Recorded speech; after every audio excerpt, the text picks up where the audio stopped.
Hello बच्चों, मैं Vishal and welcome to physics classes. तो आज के इस वीडियो में पढ़ने वाले हैं deduction of Ohm's law by using drift velocity. तो ड्रिफ्ट वेलोसिटी के बेस पर हमें यहाँ पर ड्राइव करना है किसको, ओम्स लॉ को। ओके, साथ ही साथ हम इस वीडियो में जो आपके बहुत सारे डाउट्स होंगे regarding resistance, temperature and resistivity. तो रेजिस्टिविटी, टेम्परेचर और रेजिस्टेंस किस तरह से इनका आपस में रिलेशन होता है, और साथ ही साथ हम पढ़ने वाले हैं कि जो पतली वायर होती है वो जल्दी क्यों फूकती है बाय कंपैरिजन जो मोटी वायर हो उसके। ओके, तो हमारा टॉपिक है आज का deduction of Ohm's law by using drift velocity. Okay, actually drift velocity को हम पहले से ही डिफाइन कर चुके हैं, तो आप उस वीडियो को जाके देख सकते हैं। तो हमारा यहाँ पे केवल जो कॉन्सेप्ट है वो रहेगा ओम्स लॉ को ड्राइव करना। ओके, तो हम पढ़ने वाले deduction of Ohm's law of Ohm's law. तो ओम्स लॉ को हम डिडक्ट करेंगे किसकी हेल्प से, ड्रिफ्ट वेलोसिटी की हेल्प से। तो ड्रिफ्ट वेलोसिटी को हम पहले डिफाइन कर चुके हैं, तो उस वीडियो का आपका जो लिंक है हमने डिस्क्रिप्शन में डाल दिया है, आप वहां पे जाके देख सकते हैं। तो इसको समझने के लिए सबसे पहले हम यहाँ पर कंसिडर करते हैं किसको, एक कंडक्टर को। ओके, इस कंडक्टर का हमने माना लेंथ कितना है, एल लेंथ है। इसको हमने जोड़ दिया किससे, एक बैटरी से, जिसका पोटेंशियल कितना है, V। अगर इसका पोटेंशियल V है, उसका लेंथ क्या है, L, तो हमें पता है कि इस कंडक्टर पर क्या आएगा, एक इलेक्ट्रिक फील्ड, और वो क्या होगा, V/L। ओके, साथ ही साथ हमें पता है कि जब हम किसी भी कंडक्टर को किसी बैटरी के पोटेंशियल से उसको ऐड करते हैं, तो उसके अंदर जो इलेक्ट्रॉन है वे आपका फ्लो होना स्टार्ट होते हैं किससे, ड्रिफ्ट वेलोसिटी से। ओके, अगेंस्ट इलेक्ट्रिक फील्ड, मतलब इलेक्ट्रिक फील्ड अगर इस साइड है तो इलेक्ट्रॉन क्या चलेगा, अपोजिट साइड, किसके, drift value sorry electric field के, किससे, ड्रिफ्ट वेलोसिटी से। ओके, तो ये था आपका एक बेसिक सा डायग्राम, इसको आप याद कर सकते हैं। तो आप इसको बड़े इजीली लिख सकते हैं कि हमने क्या करा, कंसीडर किया किसको, एक कंडक्टर को जिसका लेंथ क्या है, L, और जिसका क्रॉस सेक्शन क्या है, A। ओके, इसको हमने कनेक्ट किससे किया, V से। देन जो आपका इलेक्ट्रॉन है वो मूव करना स्टार्ट होता है अपोजिट डायरेक्शन, किसका, इलेक्ट्रिक फील्ड का। ओके, तो जो इलेक्ट्रॉन्स है जब वो मूव करेगा किससे, ड्रिफ्ट वेलोसिटी से, तो सिंपल सी बात है, उस पर क्या लगेगा, एक्सीलरेशन। ओके, एक्सीलरेशन है सिंपल फॉर्म F=m में, उससे हम निकाल सकते हैं। तो A क्या हुआ, F/m। तो देखते हैं यहाँ पर, तो सबसे पहले आपको लिखना पड़ेगा, इसको डिफाइन करना पड़ेगा। तो हमने क्या लिया, एक कंडक्टर ले लिया। ओके, तो let us a conductor, okay, of L length and cross section A। इसको हमने कनेक्ट किया है, is connected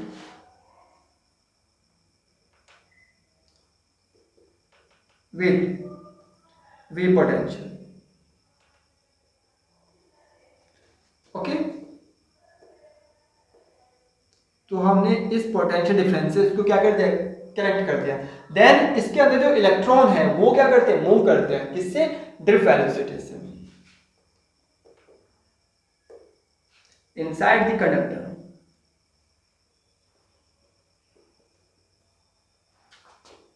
electrons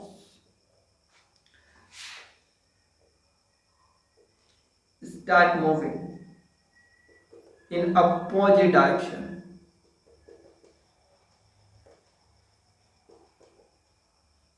of electric field। Okay, तो इलेक्ट्रिक फील्ड के अपोजिट डायरेक्शन, इलेक्ट्रिक फील्ड क्या है यहाँ पर आपका, V/L।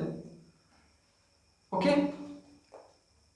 With drift velocity. तो ड्रिफ्ट वेलोसिटी क्या आपका Vd, तो वो Vd से क्या करता है, मूव करता है। Okay, in opposite direction of electric field. तो यहाँ पर देखिए जो इलेक्ट्रॉन्स हैं इस कंडक्टर के अंदर वो बहुत सारे हो सकते हैं, मतलब मिलियंस ऑफ इलेक्ट्रॉन हो सकते हैं, बट हम सभी इलेक्ट्रॉन पर बात नहीं कर सकते। तो देन हम क्या करते हैं, एक इलेक्ट्रॉन को मानते हैं, किसके लिए, एक इलेक्ट्रॉन के लिए।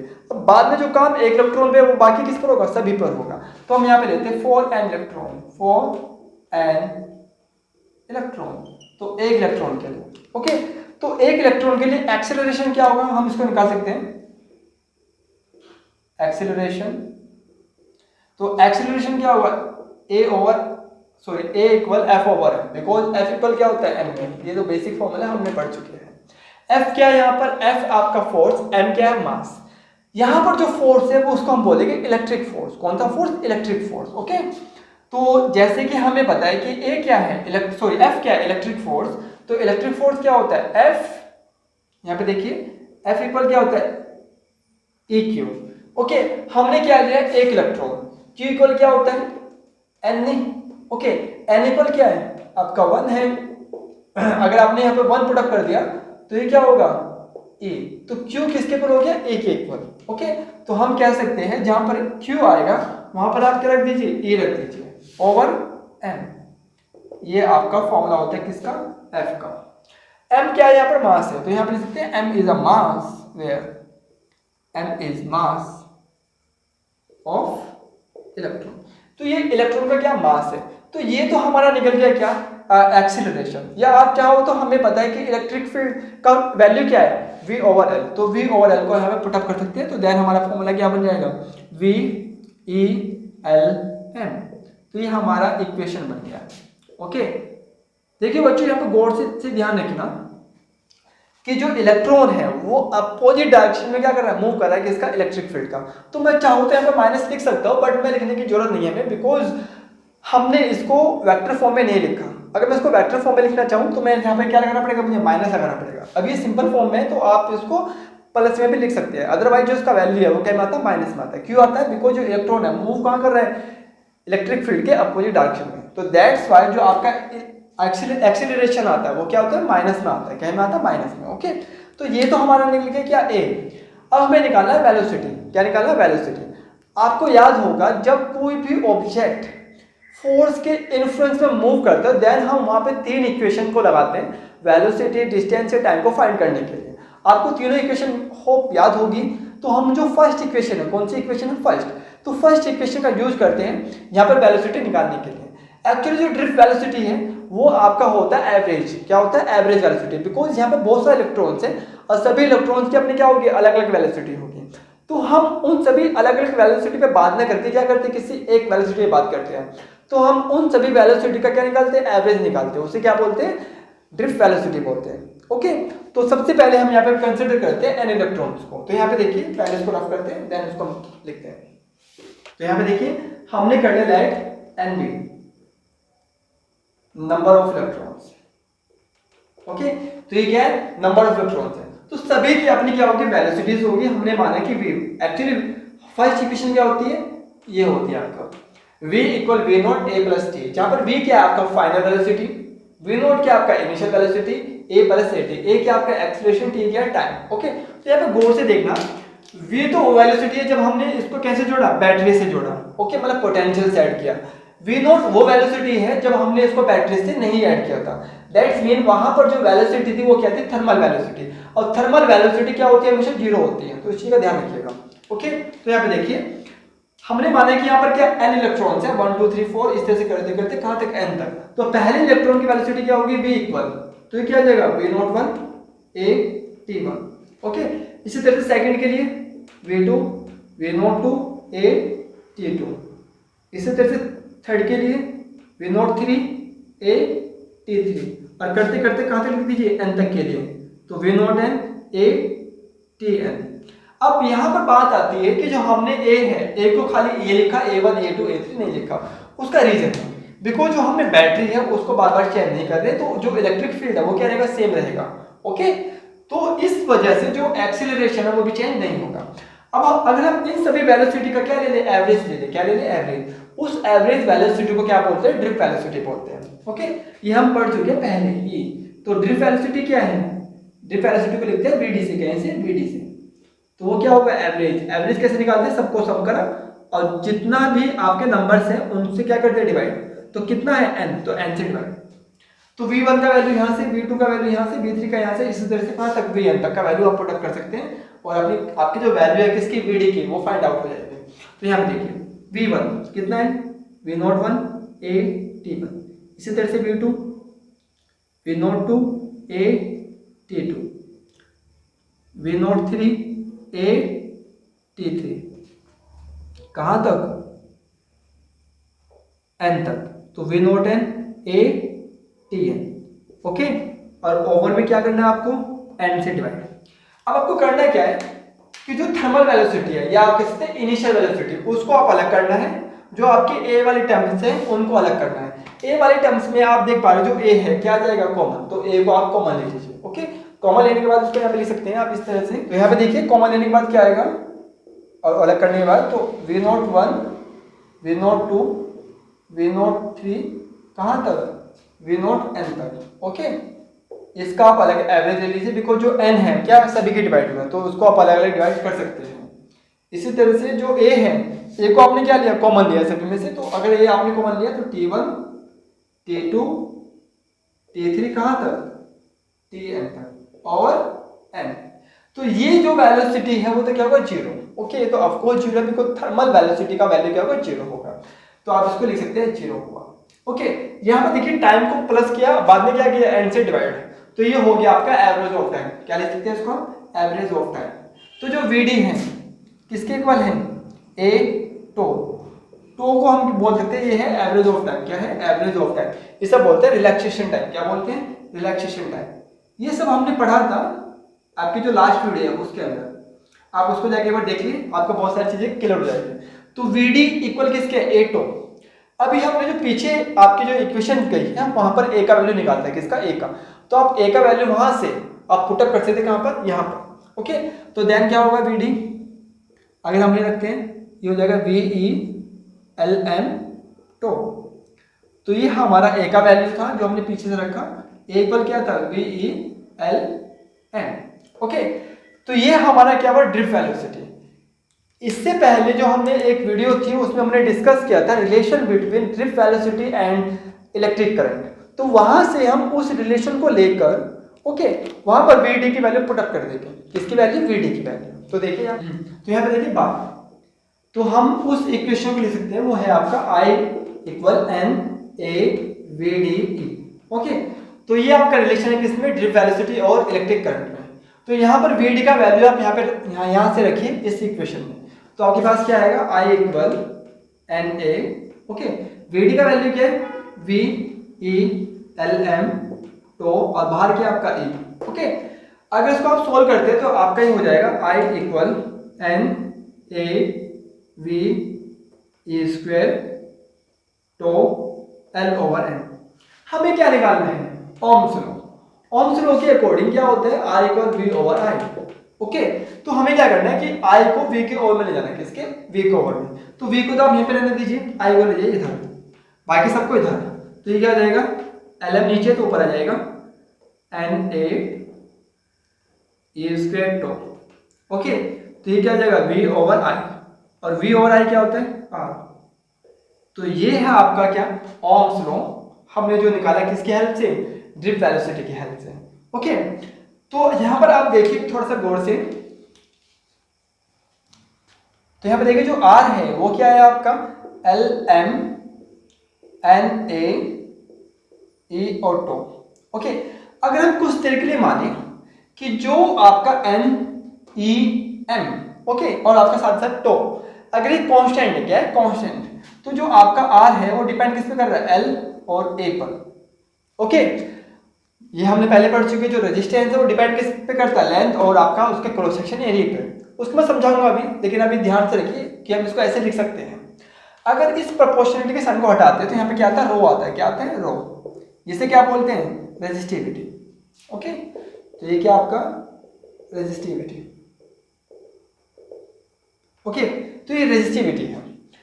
तो अगर हम कंपैरिजन करें इस दोनों फॉर्मूलेज में, ओके, तो ये क्या आपका, इसको आप ऐसे लिख सकते हैं, एम, थोड़ा यहाँ पे M A E tau, okay, L इधर ए इधर, बात वही सेम। तो देखिए ए एल ए साथ में कौन है, रो, तो ये पूरा पोर्शन किसका है, रो का है। तो यहाँ पर जो रो की वैल्यू किस पर क्या है भाई, M N E tau, okay. तो ये किसका वैल्यू है, रेजिस्टिविटी का वैल्यू है। तो रेजिस्टिविटी जो है वो डिपेंड किस पे करती है, मटेरियल पर, ओके, उसकी शेप या हाइट या डिस्टेंस पर डिपेंड नहीं करती।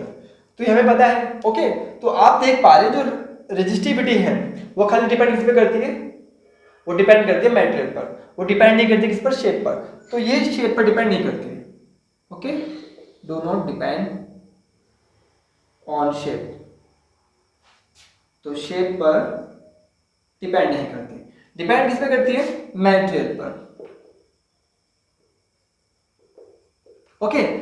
अब हर मटेरियल के का जो हर मटेरियल का जो टेम्परेचर है वो डिफरेंट हो सकता है, और साथ ही साथ जो हर एक मटेरियल का जो इलेक्ट्रॉन्स है, मतलब जो चार्ज है, वो कंडक्टिविटी वो डिफरेंट हो सकती है। तो कह सकते हैं जो रो है वो आपका डिपेंड किस पे करता है, खाली वो डिपेंड करता है मटेरियल। अब मटेरियल की प्रॉपर्टी क्या हो सकती है, मतलब जो एन है, एन क्या है, नंबर ऑफ चार्ज, तो नंबर ऑफ चार्ज पे डिपेंड कर सकता है। साथ ही साथ रो डिपेंड किस पे कर सकता है, टो पर। टो क्या है, टो है आपका टाइम, ओके। अब खुद ही दिमाग लगाइए, जैसे कि हमें पता है कि जो टेम्परेचर अगर बढ़ाते हैं किसी भी कंडक्टर का, तो जो उसके अंदर इलेक्ट्रॉन्स है, फ्री इलेक्ट्रॉन, उनकी वेलोसिटी बढ़ जाती है, ओके। ये हमने डिस्कस किया था इससे जो पहले वाली वीडियो है उसमें, V R M S directly proportional किसके, रो टी के।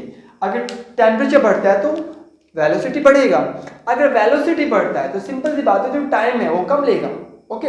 अगर टाइम कम लेगा, ओके, तो आपका जो रेजिस्टेंस है वो क्या हो जाएगा, इंक्रीज हो जाएगा। वो यहाँ पे देखिए, अगर इसने टाइम क्या लिया, कम लिया, ओके।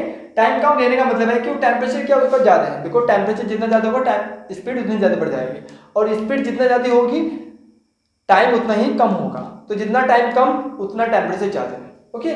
तो ये साफ साफ बता रहा है कि जो रेजिस्टिविटी है डिपेंड किस पे कर रहा है, टेम्परेचर पर, ओके। तो अगर टाइम घटेगा, टाइम घटने का क्या मतलब है, टेम्परेचर बढ़ेगा, ओके। अगर टाइम घटेगा तो रो बढ़ेगा, ओके। और टाइम बढ़ेगा मतलब टेम्परेचर कम हो जाएगा, तो रो अपने आप क्या होगा, घटेगा, ओके। तो ये था क्या, रेजिस्टिविटी डिपेंड करती है किस पर, टेम्परेचर पर, और कह सकते हैं मटेरियल पर, क्योंकि हर मटेरियल का टेम्परेचर और जो फ्री ऑफ इलेक्ट्रॉन्स होते हैं वो डिफरेंट हो सकते हैं, ओके। तो हम यहाँ पे लिख सकते हैं एस टेम्परेचर इंक्रीज, ओके। अगर टेम्परेचर इंक्रीज होता है तो रेजिस्टिविटी भी क्या होगी, इंक्रीज होगी, रेजिस्टिविटी ऑल्सो इंक्रीज, ओके।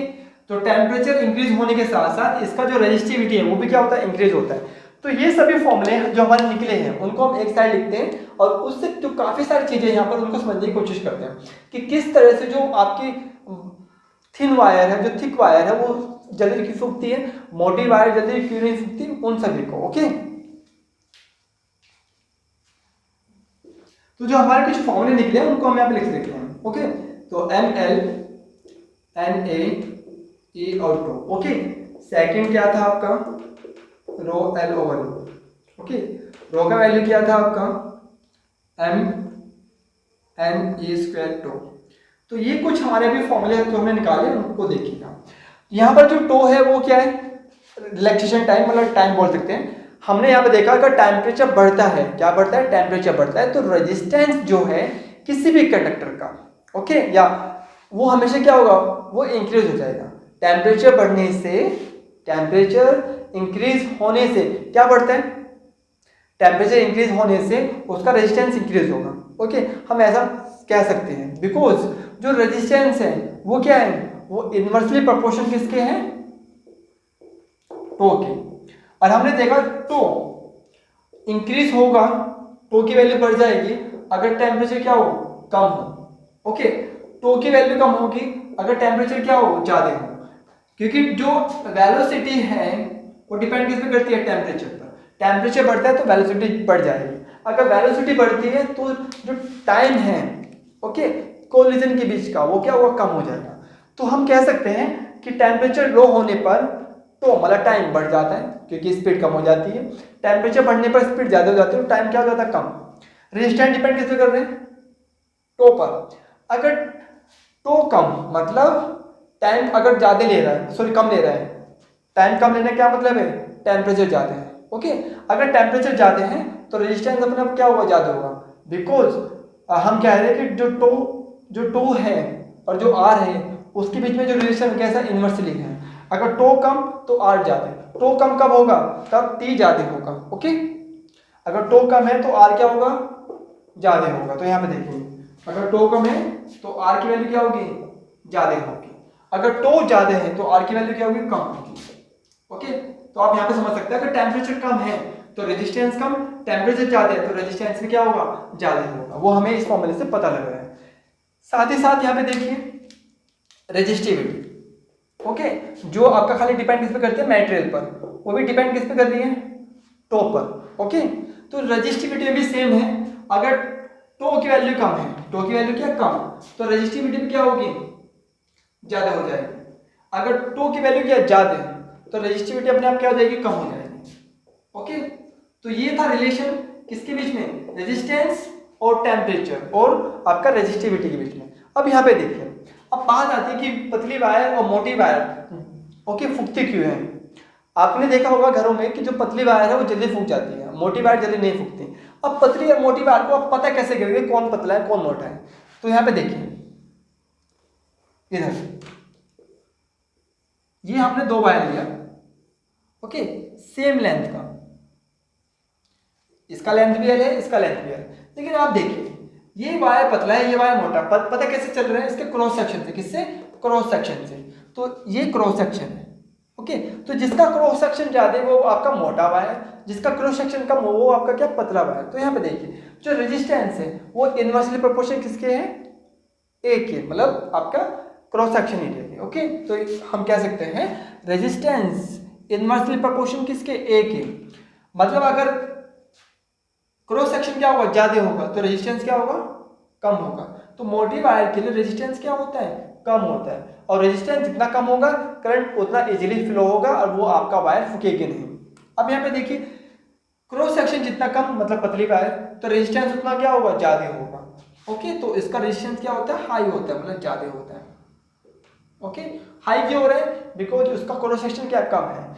और रेजिस्टेंस जितना ज्यादा होगा करंट को उतना ही फ्लो होने के लिए क्या चाहिए? पोटेंशियल, बहुत ज्यादा पोटेंशियल जरूरत पड़ेगी, जिस वजह से यहाँ पर जो काइनेटिक एनर्जी है इलेक्ट्रॉन्स की वो क्या होती है? जाती है। और काइनेटिक एनर्जी चेंज क्या हो जाती है? वो होती है आपकी हीट में, और हीट होने की वजह से ये वायर क्या हो जाती है? फूक जाती है, मतलब खराब हो जाती है। ओके, तो ये था आपका रीजन किसके पीछे? वायर के फूकने के पीछे। ओके, तो होप आपको जो लेक्चर है काफी हेल्पफुल होगा ओके आपके प्रिपरेशन में। एंड इसी के साथ आज के लिए इतना ही। And have a good day and good luck. और आप सभी से रिक्वेस्ट है जो भी हमारे बच्चे जो इस वीडियो को देख रहे हैं, प्लीज इस वीडियो को शेयर कीजिए एंड हो सके तो जो आपका यूट्यूब चैनल है उसको सब्सक्राइब कीजिए। ओके, तो have a good day and good luck for your preparation.